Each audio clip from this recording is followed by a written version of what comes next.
Hi everyone, I'm Pierrette and I would like to welcome you to our presentation on Student-Staff Partnership Project, supporting students who experience imposter syndrome. The work covered in this presentation has been undertaken by the Life and Medical Sciences Student-Staff Partnership Group. Hello, I'm Nina and I'm one of the Learning and Teaching Specialists at the University of Hertfordshire.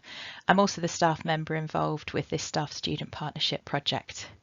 Imposter syndrome can sometimes be described as someone feeling like they're a fraud or perhaps doubting their own ability, even when the evidence would suggest that they can succeed. It often affects high achieving people, but can also prevent people from succeeding in a particular task and reaching their potential. Working with students over the last number of years, I've identified a number of these traits in my students and wanted to be able to do something to best support them going forwards. Hi, I'm Selena. I'm a third year dietetic student.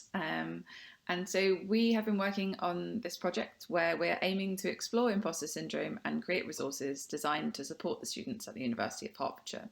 So the project is student driven with Nina's support. So we've done our research and created resources that we think will help.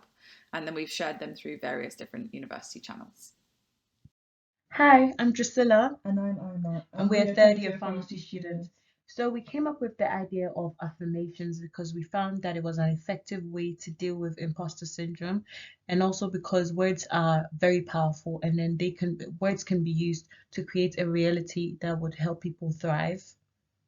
We also released a blog onto various module sites just before Easter to give an introduction to what imposter syndrome was and to give a few examples of what imposter syndrome can look like. The students that responded, the majority of them gave a positive response, and they were also happy to see examples that they found relatable. And as you can see on this slide, we have two types of affirmations or declarations that we made. One had both the negative things that people would say and what they could say instead. That's the positive we're trying to implement. And one was just entirely positive because we realized that sometimes just, coming into contact with positive things helps people. Thank you. Hello, I'm Kirsty and I'm a fourth year pharmacy student.